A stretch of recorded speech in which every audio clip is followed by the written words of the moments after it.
with factors affecting our basal metabolic rate to increase it. Now we're going to look at some factors that might lower the metabolic rate and reduce it.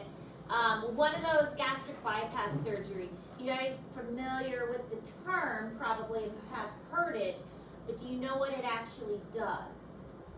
Like for actual procedure. You guys know what the procedure is? No. No? So gastric bypass surgery is severe weight loss surgery. It's very invasive and it's very extreme. Basically what they do is it's for people who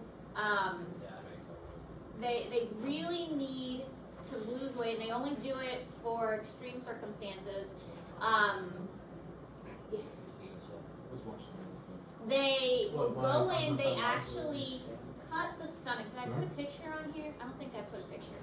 They actually cut the stomach and they bring the small intestines up and attach it to a small portion of the stomach that's about this big.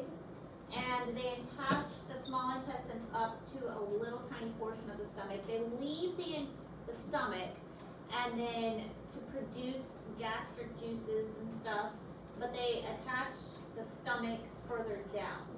So the stomach then ends up being about this big.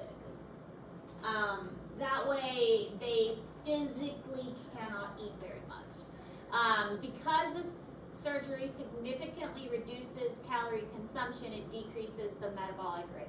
So they physically cannot eat. Their stomach is just now small. They still have the big portion of their stomach, but it's like their stomach is off to the side.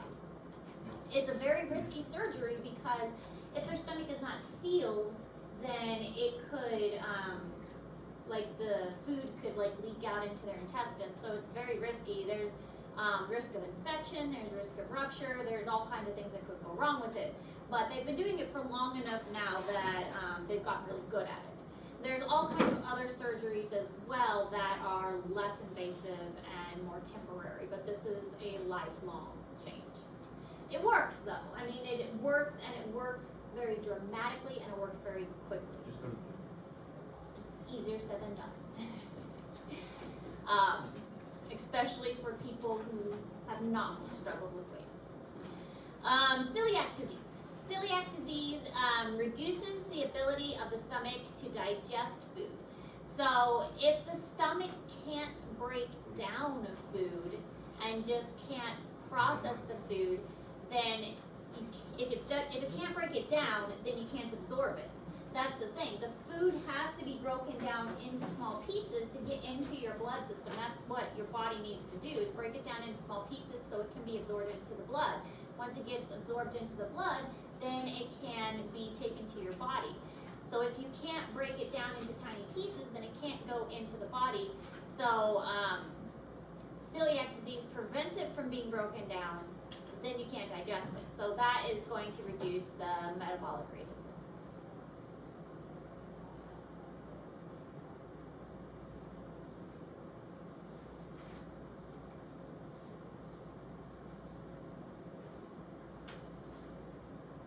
I think it might be easier to sit at a table.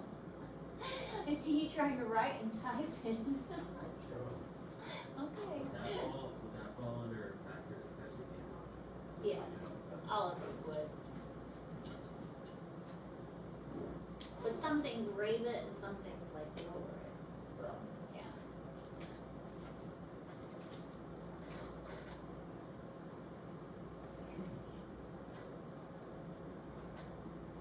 But all of these would affect it.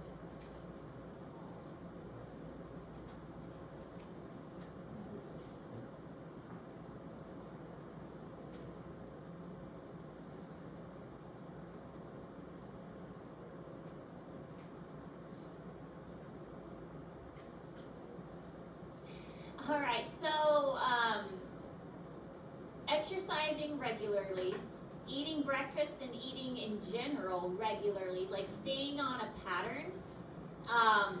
And then as far as exercise, aerobic exercise is going to be the best. Yes, strength training is good too, but aerobic respiration, aerobic exercise in general, that is increasing your heart rate, increasing your oxygen, that is going to make you burn more calories because we learned about cellular respiration, we learned about that process.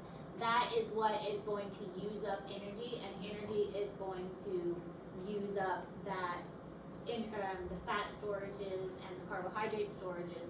So that is what's going to get the metabolism going. Eating breakfast, eating in general, that's going to help you burn more calories. Eating a balanced diet, we all know sugar tastes good, but it's not good for you. I mean, that's the problem, isn't it? Sugar tastes good, but it's not good for you. Eating a balanced diet that is healthy, that is going to be good. We know what is good for us. The problem is actually doing the things that are good for us. Avoiding pills and fad diets that are not based on science. And I mentioned this before as well. There are so many things that come out that it is so easy to just get on the bandwagon. And for a while, there were people like straight up drinking like apple cider vinegar because that was the fad at the time. Now, to be fair, apple cider vinegar does have a lot of benefits to it. In addition to eating healthy and exercising, okay? If you just straight up have apple cider vinegar, it's not gonna, like, that's not a magical cure-all. You have to eat healthy, you have to exercise, you have to have a balanced diet, and it's gonna help, but it's not gonna magically cure all your problems. So it's all about balance, it's all about taking care of yourself, and that's what's going to be best. I absolutely love soda. I love candy. I have a major sugar problem. I love candy. I have always loved candy. But I know that I am older. My metabolism is not as good. I only drink soda on the weekends. I have one soda on Saturday. I have one soda on Sunday. I would drink soda every single day because I am older and my metabolism doesn't work like when I was a teenager.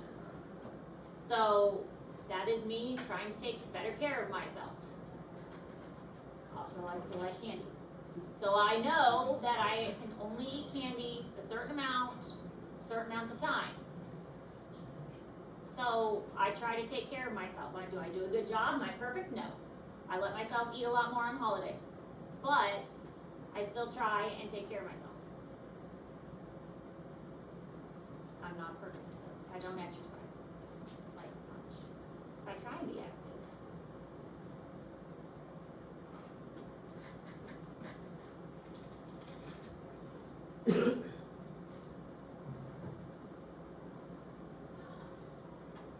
No, I really want to slow down. No, but I sell sodas and I sell snacks. Temptations are everywhere.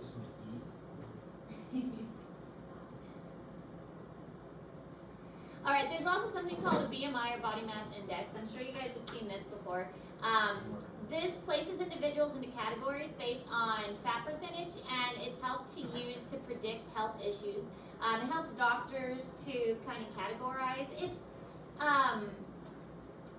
not like a overall, like, this is how healthy you are. It just kind of, it puts people in these groupings to kind of give you an overarching visual. And is it entirely accurate? No, but it kind of gives like a broad picture kind of thing. The way to figure your body mass index is take your weight divided by your height squared. And really, you don't even have to do that. Just go to an online calculator.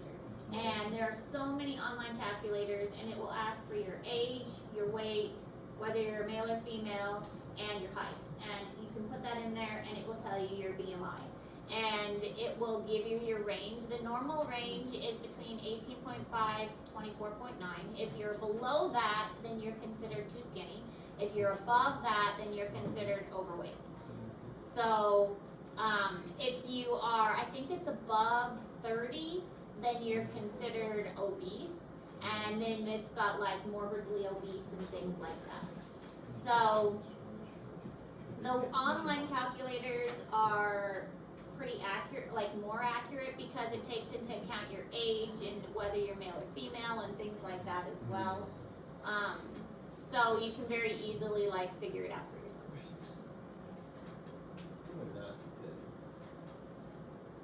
We have really. It'd be nice if we could measure muscle too. And see, and that's why this isn't entirely accurate. Like you go to a doctor, they can give you like this little hand thing that you hold. Yeah, you go to Yeah. And they can do percent body fat and much more accurate, yeah. This is just like a very superficial, is a good way to describe it, superficial.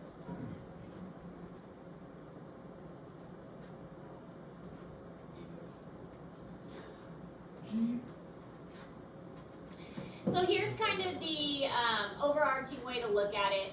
Between 18.5 and 24.9 is the normal range. Anything below that is underweight.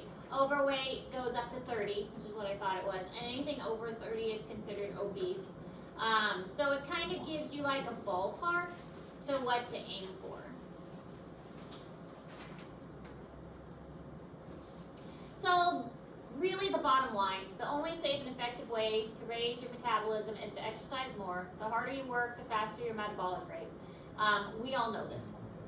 The input versus the output. What you put in your body is what you're going to get out. Healthy stuff goes in, your body's going to feel better. Put gross processed foods, fast food into your body, lots of sugar in your body, you're not going to feel as good. We all know this. Whether we actually do it or not, another story. So.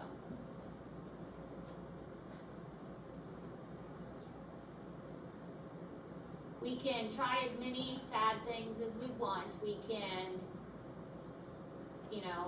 try and cheat as much as we want, but ultimately it comes down to eat healthy, exercise, take care of yourself. That's gonna keep you healthy. Yes, genetics play a role, but take care of yourself, eat healthy, exercise. That's gonna help out.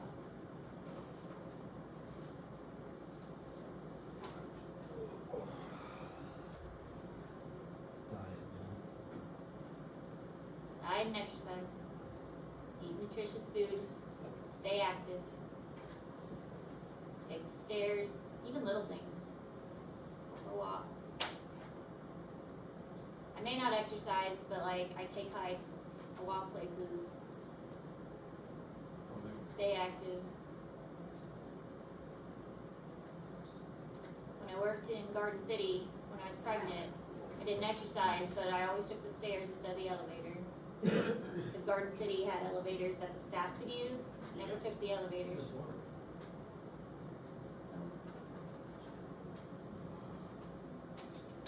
So. Is that it? Might be it. Yeah, that's it. That's it. That's all for your test tomorrow. So the rest of today, finish up the assignment, but I would focus on your test first. If your assignment's a little bit late, that's okay. I would rather you focus on your test tomorrow. That should be your priority. Okay? I want you to focus on your test tomorrow. That is your priority. Okay? Okay. You have questions. Let me know. The study guide is out. So use that to help you. I am here to help you with questions. Ms. Warner is now here as well to also help you with questions. Yes. And Colton, like I said, I would like you to take the test just so I can have an idea of where you're at. But your test will not harm your grade. Okay? Yeah, you get